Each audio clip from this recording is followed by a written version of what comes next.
Assalamualaikum warahmatullahi wabarakatuh.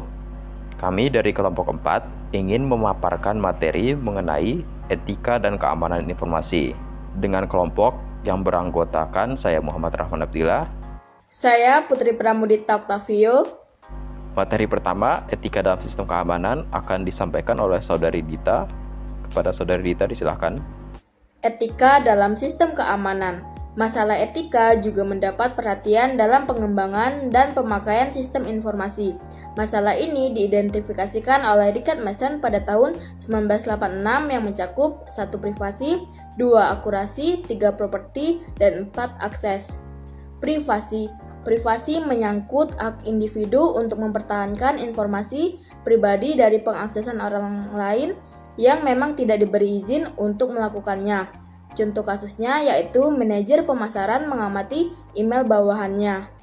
Akurasi. Akurasi terhadap informasi merupakan faktor yang harus dipenuhi oleh sebuah sistem informasi.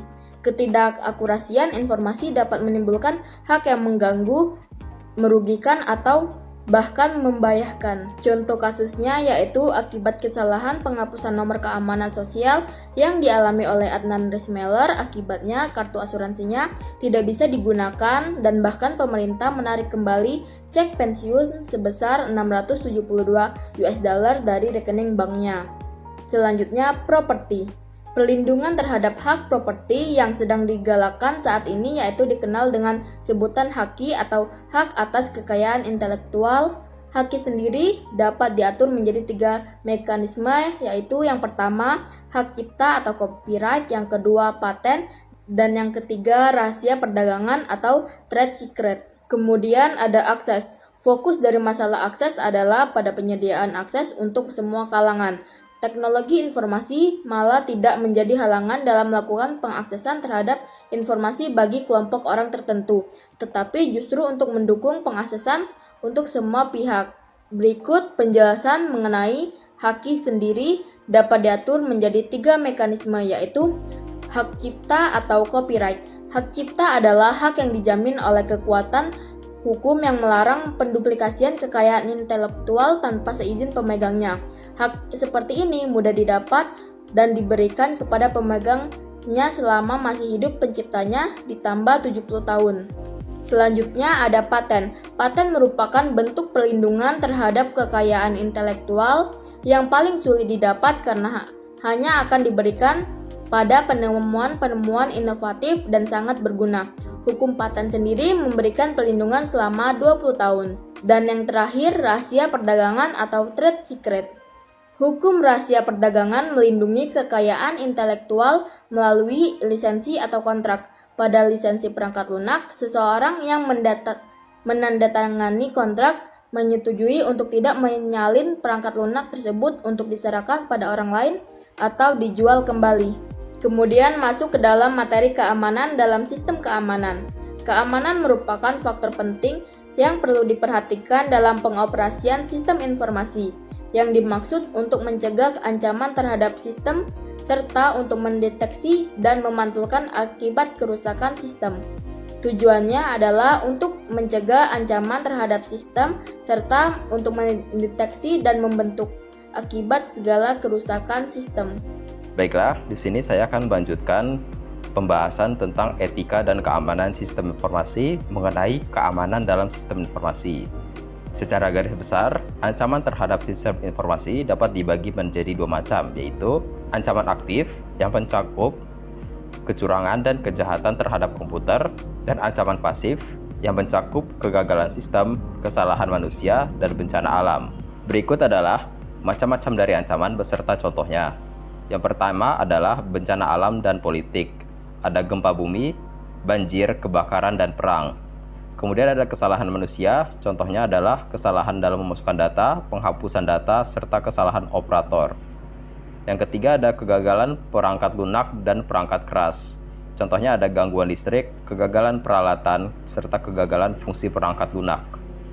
Kemudian ada kecurangan dan kejahatan komputer, contohnya seperti penyelewengan aktivitas, penyalahgunaan kartu kredit, sabotase, dan pengaksesan oleh orang yang tidak dikenal. Dan yang terakhir ada program jahat dan usil. Ada virus, caching, bom, dan yang lainnya. Metode yang umum digunakan oleh orang dalam melakukan penetrasi terhadap sistem berbasis komputer ada 6 macam. Yang pertama ada pemanipulasi masukan, kedua ada penggantian program, ketiga penggantian berkas secara langsung, keempat pencurian data, kelima sabotase, dan yang keenam adalah penyalahgunaan dan pencurian sumber komputasi. Ada 3 macam teknik yang digunakan untuk melakukan hacking. Yang pertama ada denial of service. Teknik ini dilaksanakan dengan cara membuat permintaan yang sangat banyak terhadap suatu situs, sehingga sistem menjadi macet, dan kemudian dengan mencari kelemahan pada sistem, si pelaku dapat melakukan serangan. Teknik yang kedua ada sniffer. Teknik ini diimplementasikan dengan membuat program yang dapat melacak paket data seseorang ketika paket tersebut melintasi internet, menangkap password atau menangkap isinya. Dan yang ketiga ada spoofing. Spoofing adalah melakukan pemalsuan alamat email atau web dengan tujuan untuk menjebak pemakai agar memasukkan informasi yang penting seperti password ataupun nomor kartu kredit. Berbagai kode jahat atau usil juga menjadi ancaman bagi sistem komputer. Kode yang dimaksud yang pertama ada virus, yaitu merupakan penggalan kode yang dapat menggandakan dirinya sendiri dengan cara menyalin kode dan menempelkan ke berkas program yang dapat dieksekusi. Kemudian ada caching atau worm, merupakan program komputer yang dapat menggandakan dirinya sendiri dan menulari komputer-komputer dalam suatu jaringan. Yang ketiga ada bom logika atau waktu, merupakan program yang beraksi karena dipicu oleh suatu kejadian atau setelah selang waktu berlalu. Dan yang keempat ada kuda Trojan, yaitu program yang dirancang agar dapat digunakan untuk menyusup ke dalam suatu sistem. Kemudian ada pengendalian sistem informasi, yaitu suatu jenis kegiatan yang dilakukan oleh manajer sistem informasi untuk meyakinkan bahwa pengendalian di dalam sistem informasi tetap dilakukan secara efektif dalam mencegah suatu ancaman dari segala macam gangguan teknis terhadap sistem informasi.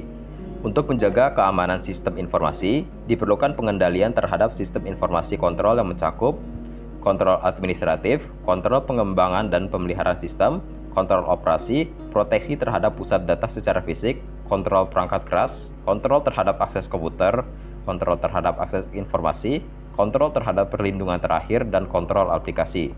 Baiklah, cukup sekian penyampaian materi mengenai etika dan keamanan sistem informasi. Sebelum kami tutup, ada beberapa kesimpulan yang dapat diambil. Yang pertama adalah masalah yang dapat timbul akibat perkembangan sistem informasi adalah masalah terkait etika yang mencakup privasi, akurasi, properti, dan akses. Kemudian masalah keamanan sistem informasi juga meliputi sesuatu yang dapat mengancam informasi itu sendiri.